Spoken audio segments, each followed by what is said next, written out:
تکلیف اس لیے کہ مجھے آج سے تقریباً 25 دن پہلے مجھے یہ فیل ہوا کہ یہاں پہ کتنی چیخو پکار ہوگی، کتنے لوگوں کی یہاں پہ جانے گئی ہوں گی، کتنوں کے ماؤں کے بچے یہاں پہ لال چلے گئے ہوں گے، کتنے لوگوں کی کئی خواتین جو ہے نا بیوہ ہوئی ہوں گی، کئی لوگ یہاں پہ یتیم بچے یتیم ہوئے ہوں گے۔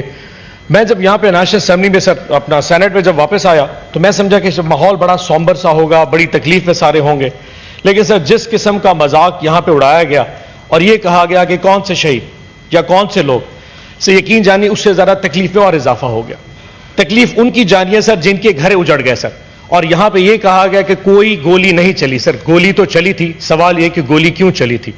ہم نے بارہا میڈیا کے تھرو یہ بتایا کہ ہمارے 13 سے لوگ زیادہ شہید ہیں جس کی لسٹ سوشل میڈیا پہ موجود ہے سر۔ اگر کہیں گے تو میں منسٹر صاحب بیٹھے تو ان کو کاپی بھی دے سکتا تھا۔ 12 لوگ ایسے ہیں جن کی کنفرم شہادت ہے، 13واں بھی شہید ہو چکا ہے سر ڈی چوک میں، لیکن یہ حکومت ماننے کو تیار نہیں سر۔ اس سے بڑی بات یہ کہ سر 139 سے زیادہ لوگ ہیں جس کی کے پی گورنمنٹ نے لسٹ شائع کی ہے۔ ہماری کتابوں میں یہ لوگ مسنگ پرسنز ہیں سر، جس کے بارے میں کسی کو کوئی علم نہیں کہ یہ زندہ ہیں یا شہید ہو چکے ہیں۔ میں آج سر آپ کی چینل پہ جا کے یہ آپ کو کاپی جمع کرا دوں گا سر، آپ گورنمنٹ کو بھیج دیجئے۔ کے پی گورنمنٹ آفیشیلی طور پہ 139 لوگوں کی لسٹ جمع کرا چکی ہے جو ڈی چوک آئے تھے اور اس وقت وہ مسنگ ہیں سر۔ ہماری کتابوں میں یہ لوگ یا شہید ہیں، اور اگر یہ زندہ ہیں تو میری ریکویسٹ ہے گورنمنٹ سے کہ آپ ان کو پیش کر دیجئے، کم از کم ان کے گھر والوں کو پتا ہو کہ وہ لوگ زندہ ہیں سر۔ جس قسم کی تکلیف میں سر اس وقت پاکستان تحریک انصاف گزری سر، اس کا شاید کوئی الفاظ بھی ادا نہیں کر سکتے سر۔ آج یہ حالات ہے کہ ہمارے پاس احتجاج کا حق بھی ہم سے چھین لیا گیا ہے۔ احتجاج کی کل بات کرتے ہیں تو شیری رحمان صاحبہ نے ہمیں فرمایا کہ جی ہم نے بھی بڑے لانگ مارچ کیے سر۔ سر کون سے لانگ مارچ؟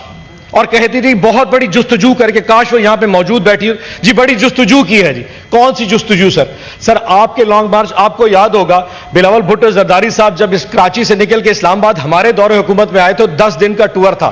پہلا سٹاپ حیدرآباد، پھر سکھر، پھر رحیم یار خان، پھر بہاولپور، آپ کے پاس ملتان آپ کے گھر تشریف لائے تھے، پھر سائیوال گئے، لاہور گئے، اور جی ٹی روڈ سے اس وقت اسلام آباد تشریف لائے تھے۔ رستے میں پنجاب پولیس نے کسی ایک جگہ پہ کنٹینر کھڑا نہیں کیا تھا، ایک شیلنگ کا فائر نہیں کیا گیا، ربر بلٹ دور کی بات، کوئی ایک گلیل کی کسی نے ماری ہوئی تھی۔ رات کو جہاں پہ ڈیلی سٹاپ کرتے تھے وہاں شامیانے لگتے تھے، وہاں رات کو کھانے کھائے جاتے تھے۔ اسلام آباد جب وہ ڈی چوک پہ تشریف لائے تھے، یہاں پہ اسلام آباد پولیس نے کسی جگہ پہ ان کو نہیں روکا، رات کو تقریر کی اور صبح کے ٹائم وہ دبئی واپس چلے گئے۔ یہ تھا سر لانگ مارچ پیپلز پارٹی کا، شہری رحمان صاحب۔ اور ہمارا لانگ مارچ، ہم جلسے کی کال دیتے ہیں تو کہتے ہیں اسلام آباد نہیں سنگ جانی چلے جاؤ۔ ہم لاہور جلسے مینار پاکستان کہتے ہیں تو کونا قاسم چلے، کونا وہ جو گند ہے لاہور کی پرلی نکر پہ ادھر میں پھینک دیتے ہیں۔ احتجاج کے لیے سر ہم حق اسلام آباد آئے تھے، احتجاج ہمارا حق تھا، لیکن ہمارے ساتھ کیا، ہمیں گولی چلا کے ہمیں مارا گیا۔ کیا احتجاج ہمارا حق نہیں ہے سر؟ دنیا کے بڑے بڑے معاشروں میں احتجاج کیے جاتے ہیں، 10 ڈاؤننگ سٹریٹ کے سامنے احتجاج کیا جاتا ہے، وائٹ ہاؤس کے سامنے احتجاج کیا جاتا ہے سر، گولی نہیں ماری جاتی۔ یہ پاکستان دنیا کا واحد وہ ملک ہے جہاں گولی چلائی جاتی ہے۔ اور تو اور اگر یہاں پہ صحافی انویسٹیگیٹ کرنے کے لیے پپس اسپتال چلا جائے کہ کتنی لاشیں یہاں پہ آئی ہیں تو ان کو اٹھا لیا جاتا ہے۔ متی اللہ جان ایک صحافی گیا صرف ریکارڈ چیک کرنے کے لیے کہ کتنی لاشیں یہاں پہ لائی گئی تو 246 گرام آئس ڈال دی اس پہ ڈالا گیا کہ اس کے پاس پستول ہے اور اس نے ناکے پہ پولیس کے اوپر فائرنگ کی ہے، جس کی سزائے موت بنتی ہے۔ یہاں پہ سوال پوچھنے پہ وہ کیس بنائے جاتے ہیں جو کہ سزائے موت کے زمرے میں آتے ہیں۔ یہ کس ملک میں جیتے ہیں سر کہ سوال پوچھنے میں آپ پہ 200، میں تو کہتا ہوں اس ایس ایچ او کے اوپر پرچہ ہونا چاہیے کہ وہ 246 گرام آئس اسلام آباد سے پیدا کیسے کر کے لے آیا۔ یقین جانیے سر تھانہ نیو ٹاؤن میں ایک FIR درج ہے، اس میں 10,000 لوگ نامعلوم ہیں، 10,000۔ 5,691 لوگوں کو جب ADC عدالت میں پیش کیا تو ان کو کہا جی شناخت پلیٹ پہ بھیج دیں۔ 5,500 PTI کے ورکر ایک FIR میں شناخت پلیٹ کے لیے عدالت میں پیش ہوئے تو عدالت نے کہا جی ان کو شناخت پلیٹ بھیجیں۔ سر شناخت پلیٹ 3 مہینے لگے گی ان کو وہاں پہ رہتے ہوئے، 3 مہینے تک نہ وہ کپڑے تبدیل کر سکتے ہیں، نہ اپنی فیملی سے مل سکتے ہیں، نہ وہ کچھ۔ اس سے بڑا ظلم آخر ہو کیا سکتا ہے؟ سر جس ملک میں ہم جیتے ہیں وہاں پہ اب یہ بھی ہو رہا تھا کہ اسلام آباد میں جو ریڈی بان ہے اس سے شناختی کارڈ پہ پوچھا جاتا ہے تم کہاں سے ہو، اگر وہ KPK کا ڈومیسائل ہے تو گرفتار کر لیا جاتا ہے، اگر آپ کے پاس میاں والی کا شناختی کارڈ ہے تو آپ کو گرفتار کر لیا جائے گا، آپ کے پاس اٹک کا شناختی کارڈ ہے تو آپ کو گرفتار کر لیا جائے گا۔ سر ہماری فیڈریشن پہلے بھی کمزور ہو چکی ہے، آج ریشل پروفائلنگ جو اسلام آباد میں ہو رہی ہے خاص طور پہ کے پی کے لوگوں کے ساتھ، یہ فیڈریشن کو کمزور کر رہی ہے. لیکن اس حکومت کو کیا پتا فیڈریشن کس چیز کا نام ہے. یقین جانیے سر، جو کچھ ہمارے ساتھ ہو رہا ہے، میں دعا نہیں کرتا، میں بد دعا نہیں کرتا کہ میرے جو دوست اس سائٹ پہ بیٹھے ان میں کسی کے ساتھ ہو. اللہ نہ کرے آپ لوگوں کے ساتھ ہو. پچھلے 1.5 سال میں جس قسم کی بربریت ہمارے لیڈر کے ساتھ، ہماری لیڈر کی فیملیز کے ساتھ، ہماری تمام پولیٹیکل پارٹی کے ساتھ ہوئی ہے، شاید اس کا عشر شیرین کے ساتھ نہیں ہوا. لیکن سر وقت تبدیل ہوگا.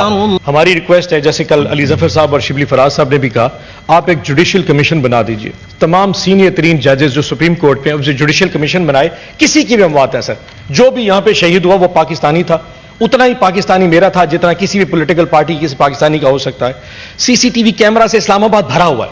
آپ سی سی ٹی وی کیمراز لے آئیے، اس پہ دکھائیے اور پوری قوم کو بتا دیجیے. اگر ہم مورد الزام ہوں گے تو ہم معافی بھی مانگیں گے، سزا بھی بھگتیں گے. لیکن اگر کوئی اور مورد الزام ہے تو وہ سزا بھی بھگتے گا اور معافی بھی مانگے گا. لیکن ایک ایشو ہے سر، کل جو 2 تقریریں یہاں پہ ان میں سے یہ افسوس بڑا ہوا، ہم نے کہتے ہیں کہ جی احتجاج کا بڑا برا وقت لے کے آتے ہیں. چیئرمین صاحب، جب پچھلی دفعہ ہم نے 4 اکتوبر کو اعلان 4 اکتوبر کا احتجاج ڈی چوک کا کیا تھا، ہمارے وہم و گمان بھی نہیں تھا کہ اس وقت شنگھائی کانفرنس ہو رہی ہے. جب ہم اعلان کر بیٹھے تو انہیں کہا جی شنگھائی کانفرنس ہونے والی ہے 15 اکتوبر کو. 4 اکتوبر کو ہمارا پروٹیسٹ تھا، 14 اکتوبر کو کانفرنس ہونی تھی کہ دیکھیں جی یہ لوگ تو پاکستان کو اس کو ڈیفیم کرنے کے لیے آ گئے. ہمیں وہم و گمان بھی نہیں تھا. پھر بھی ہم نے اس 4 اکتوبر کا پروٹیسٹ جب ختم ہوا، جب 14 کی ڈیٹ دی تو پولیٹیکل پارٹی نے فیصلہ کیا کہ پاکستان کے وسیع تر مفاد میں ہم اس کو وڈرا کر لیتے. ہم نے آ کے 24 نومبر کا اعلان کر دیا. ہمیں کیا کسی کے وہم و گمان میں نہیں تھا کہ بیلاروس کا صدر، میں شرط لگا کے کہہ سکتا ہوں کہ گورنمنٹ کے بینچز کو پتہ نہیں کہ بیلاروس دنیا کے نقشے پہ کس جگہ پہ ہوگا. بیلاروس کے صدر کا نام کیا جو پاکستان سے ہو کے گیا ہے. منسٹروں کو یہ نہیں پتا کہ وہ کون سے ٹی او آر یا ایم او یوز یہاں پہ سائن کر کے گیا، یہ پاکستان سے کس کے فائدہ. اچانک وہ جی بیلاروس کا صدر آ رہا تھا، پاکستان کا بہت بڑا نقصان ہو. آپ وہ معاہدے دکھا دیں جس پہ پاکستان کا. مجھے لگتا ہی یہ ہے کہ جب ہم ایک دفعہ اعلان کر دیتے ہیں کہ فلانے دن احتجاج ہے، یہ پھر کتابیں کھول کے آتے ہیں. اس سرائکی کی مثال ہے نا، کو ڈیندا کوئی نہیں تو کو گھندا کوئی نہیں، یعنی کہ ہمارے پاس آنا کوئی نہیں چاہتا اور وہاں ان کو کوئی بلاتا نہیں. یہ پھر صدر ڈھونڈ کے کس نے کوئی ریکویسٹ کیے، کوئی آنا تو نہیں چاہ رہا. جس دن خان صاحب کا اعلان آتا ہے جی فلانے، میں آج شرط لگاتا ہوں خان صاحب اعلان کر دیں 15 جنوری کو پروٹیسٹ کرنا ہے. انہوں نے موفا سے جا کے لسٹ نکالے نہیں، کسی نے ریکویسٹ نہیں کہ ہمارے ملک میں یہ 16 جنوری کو پاکستان بلا لیں گے. یہ ایتھوپیا والے کو، یوگینڈا والے کو، ایون کہ نارتھ کوریا کے صدر کو بلا لیں گے کہ خان صاحب کا پروٹیسٹ کل کو دکھائیں گے. یہ پاکستان کو ڈیفیم کرتے ہیں. سو ہمیں احتجاج کی ڈیٹ بعد میں آتی، ان کو بعد میں پتہ چلتا ہے کون سا صدر آ رہا ہے. کل مذاکرات کا ہمارا مذاق اڑائے گا. چیئرمین صاحب یہ آپ کی وساست سے بتا دوں، مذاکرات اگر ہوں گے تو عزت کی بیس پہ ہوں گے، ڈگنیٹی کی بیس پہ ہوں گے. یہ جو لیٹنے والی جو بات بار بار کی ہے یہ بے عزت نہیں ہو سکتے. ہم نے 12-13 جو لاشیں آپ کو بتائی ہیں سر، یہ لاشیں ہیں ہماری لیکن وزن ان کے اوپر ہے. اگر اس لاشوں کے وزن میں آج ہم مذاکرات کی بات کر رہے ہیں چیئرمین صاحب پاکستان کے وسیع تر مفاد میں، یقین جانے ورنہ یہ 12 لاشوں کا وزن شاید یہ حکومت اٹھا نہ سکے. 10 سال ہو گئے نون لیگ کی گورنمنٹ کو، ماڈل ٹاؤن کی 14 شہادتیں نہیں اٹھا سکے. اب یہ 13 شہادتوں کا وزن اور یہ جو 140 لوگوں کی لسٹ ہے اس کا وزن نہیں اٹھائیں گے. اگر آج چیئرمین عمران خان صاحب یہ صرف پاکستان کے وسیع تر مفاد میں کہہ رہے ہیں کہ ہم مذاکرات کرنے کو تیار ہیں تو اسے پازیٹو کے طور پہ دیجیے. یہ ایک ون ون سچویشن ہے. پاکستان کی عوام کی بہتری کے لیے بات کر رہے ہیں، ہمیں کوئی کمزوری نہیں. اور کسی جگہ پہ یہ ہم نے نہیں کہا کہ آپ مذاکرات کریں اور خان صاحب کو چھوڑیں. ہمارا تو مینڈیٹ ہی ڈفرینٹ ہے کہ آپ ہمارے مینڈیٹ پہ بات کریں، آپ ہمارے پولیٹیکل اسیران کے اوپر بات کریں، آپ ہمارے اوپر جو بربریت اس کی بات کریں. لیکن ہمارا مذاق اڑایا جاتا ہے. پہلے کہتے تھے مذاکرات نہیں کرتے، اب کہتے ہیں جی مذاکرات کرتے ہیں کیونکہ کمزور ہو چکے ہیں. چیئرمین صاحب یقین جانیے اس وقت آپ کے پاس تو طاقت ہوگی، ان کے پاس تو طاقت کا نشہ ہوگا، ہمارے پاس پاکستان کی عوام کی طاقت ہے. پاکستان کی عوام کی محبت عمران خان کے ساتھ ہے. اگر اس مذاکرات کے نتیجے میں، بس کر دو کتنی نماز پڑھنی میں پتہ ہے، اگر اس مذاکرات کے نتیجے میں چیئرمین سے آخری بات سر، چیئرمین صاحب اس مذاکرات کے نتیجے میں اگر پاکستان کی بہتری ہے، اگر پاکستان کے لوگوں کی بہتری ہے تو تکلیف کس کو ہے؟ اگر نہیں سمجھتے ہم اس قابل نہیں ہیں، ہم پاکستان کی وہ سب سے پاپولر پولیٹیکل پارٹی نہیں ہے، دفع کریں ہمیں، چھوڑ دیں. ہم اپنی کمیٹی یہیں پہ رکھ دیتے ہیں، آپ ہم سے کوئی بات نہ کریں. لیکن اگر آپ نے ہمارے مذاکرات کا مذاق اڑایا اور ہمیں کہا جی لیٹ گئے ہیں, تو یقین جانیں ہمیں کوئی شوق نہیں ہے. اس وقت ہم جس جگہ پہ ہائی پیڈسٹل گراؤنڈ پہ کھڑے ہیں وہ پاکستان کی عوام کی طاقت کے ساتھ کھڑے ہیں. آپ کے پاس وہ طاقت نہیں ہے. آپ پرنٹ میڈیا روک سکتے ہیں, آپ الیکٹرانک میڈیا روک سکتے ہیں, سوشل میڈیا پہ ایک پوسٹ لگا کے دیکھ لیں, آپ کو پتا چل جائے گا کہ عوام کس کے ساتھ کھڑی ہے. اس موقع کو استعمال کیجئے, اس وقت کو استعمال کیجئے. چیئرمین صاحب, اس سینٹ میں اگر آپ اس چیز کو استعمال کیجئے کہ اگر حکومت وقت کے ساتھ ہم نے یہ آفر کر دی ہے تو مذاکرات چلنے چاہیے, لیکن اگر یہ سمجھتے ہماری کمزوری ہے تو مذاکرات کو ہماری کمزوری نہ سمجھا جائے. ہم کسی طور پہ اپنی ڈگنیٹی کے اوپر کمپرومائز نہیں کریں گے. اور آخر میں چیئرمین صاحب صرف ایک آخری چیز کہ یہ وقت تبدیل ہوتا ہے. سر ہم تھے کل وہاں پہ, آج یہاں پہ آ گئے, کل ہم ادھر ہوں گے, یہ دوست سارے ادھر آئیں گے. لیکن سر جو اداروں کا جو ایک جو اسٹرینتھ ہے وہ یہ ہے کہ ادارے اپنی اس ڈگنیٹی پہ چلنا چاہیے جو ان کی اصل اسٹرینتھ ہوتی ہے.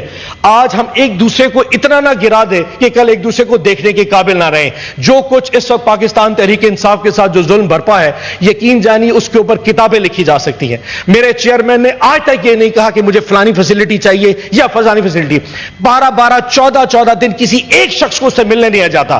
صبح سے لے کے شام تک اس کو کمرے میں بند کر دیا جاتا ہے جس میں ہارڈلی 4 فٹ کی جگہ ہوتی ہے. واش روم جانے کے لیے جو جہاں سے جانا پڑتا ہے آپ اندازہ نہیں لگا سکتے, لیکن مجال ہے اس نے کبھی بھی آ کے اپنے رشتہ داروں کو, اپنے وکیلوں کو یہ کہا میں اس تکلیف میں ہوں. لیکن اس کے باوجود لوگ ایسے مسکراتے ہیں کہ جناب یہ پارٹی جو ہے نا کمپرومائز کر کے مذاکرات اس لیے کرنا چاہ رہی ہے, اس کو باہر نکالنا جا رہی ہے. سر ہماری خاموشی ہماری کمزوری نہیں, ہماری اسٹرینتھ ہے. وقت ہمارا بھی آئے گا, 1 سال 2 سال 4 سال 5 سال جب ہم آئیں گے یہ وقت سب پہ آئے گا, لیکن انشاءاللہ ہم گریس کے ساتھ آئیں گے. ہم کسی سے کسی قسم کا بدلہ نہیں لیں گے, کیونکہ یہ پاکستان اتنا ہمارا ہے جتنا آپ سب کا ہے.